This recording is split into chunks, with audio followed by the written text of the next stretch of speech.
19蚊，行返屋企，想死啊！真係，而家好肚餓。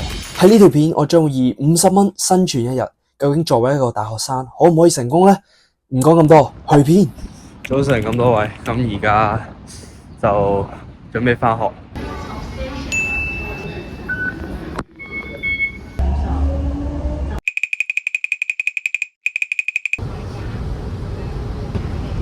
啱啱就搭完地鐵，而家喺大學站轉車。我而家好肚餓，但係我應該唔可以食嘢。唔該，想要個燒賣。啱啱攞到我嘅燒賣，然後而家已經又冇咗10蚊，即係我已經計唔到自己用咗幾多錢啦。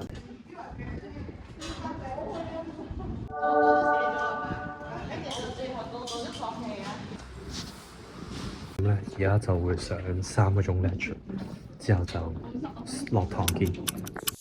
啱啱上完堂，咁而家就準備返屋企。我就發覺一個問題，就係而家先係1點半，然之後我已經用咗20蚊，即係得返30蚊。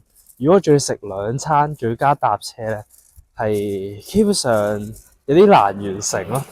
所以我嘅策略已經係錯晒咯。而家係要行返屋企，其實行落去呢個景都唔差，都幾靚。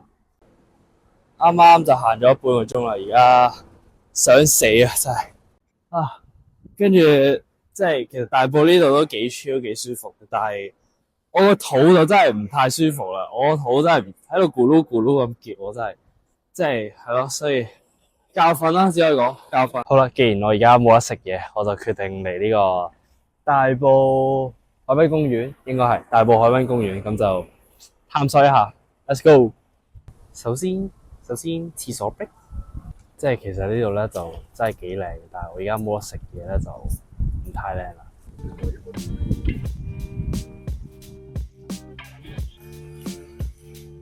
行咗咁耐，俾我望到個去大埔墟站嘅標誌，點知佢同我講要行30分鐘，我真係我冇嘢講啦。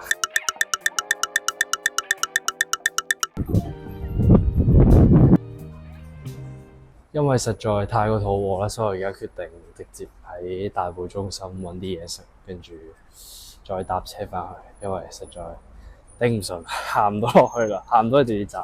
而家咧就準備嗌呢個瑞士雞翼撈出前一丁喺呢度。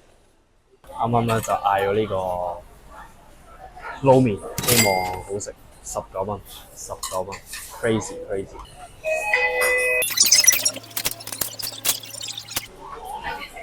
而家咧就試下呢個瑞士雞翼撈麵 ，Let's go！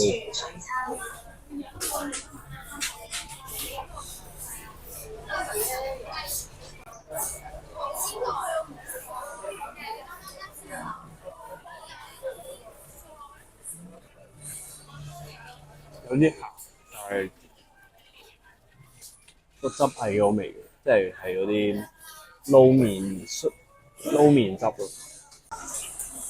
而家試埋個雞翼，可能啲麵有啲辣。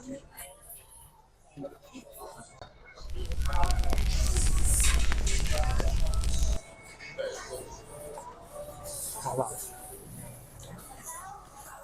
啱啱聽店員講話，呢間嘢啲辣都幾辣，但係我嗌咗微辣，然後我辣到傻。而家啱啱食完，而家就準備返屋企。呢餐咧我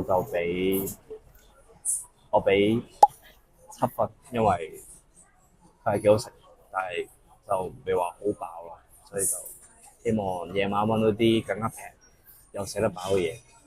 而家有一個問題就係我今晚剩返5蚊，唔知食咩，不過唔好理住先。而家就去做個 gym，睇下呢餐撈麵究竟夠唔夠用。咁今日咧，我哋就做胸，之後再加少少腳嘅平衡力啦，就睇下啱啱食嗰啲嘢幫到手。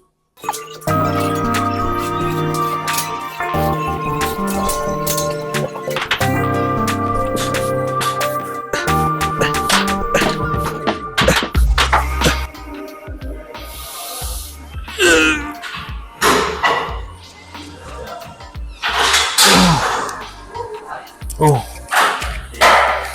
個力嚟講咧，其實冇差咁多啦，即係我覺得第一組嚟講，即係同我平時做嘅差唔多，即係啱啱食嘅嘢可能係差咁都唔少啦，即係平時可能食飯或者意粉，但係今次食撈麵係，但係都嗰啲 carbs 應該都俾到我能量，即係力量啦，暫時都還好啦，我覺得可以接受。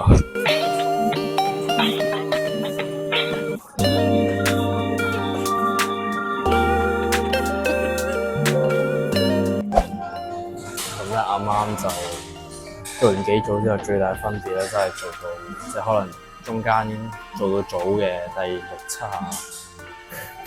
七下嘅時候咧，就會即係就好似好容易冇力啦，咁就都反映到呢個都係一個幾大嘅問題。不過係咯，做完佢就搞掂，就再去揾平嘢食。Let's go！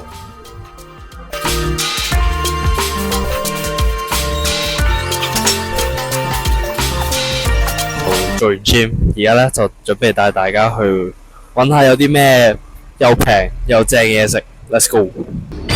喂，用晒啲錢啦！ Bombastic side eye, criminal offensive side eye. Bruh。咁呢個挑戰就正式宣布失敗啦。咁我覺得有兩個原因嘅，第一個原因就係冇再好啲咁樣 planning 啦，即係有啲餐廳或者鋪頭想去嘅都可能有啲結業咗，或者唔喺我呢一區啦，同埋即係唔方便啦。而第二就係做啲好錯嘅決定啦，例如朝早就已經去買燒賣，嘥咗1/5嘅 budget 就唔太好啦。咁但係我相信咧呢個挑戰係可以成功，所以我一定會拍翻一集成功嘅。咁希望大家鍾意呢條片啦。如果鍾意呢條片就記得 comment 話俾我聽，你哋最鍾意或者食過最平最正又好味嘅嘢食係啲咩 ？comment 話俾我知。咁記得 like and subscribe，我哋下條片見，拜拜。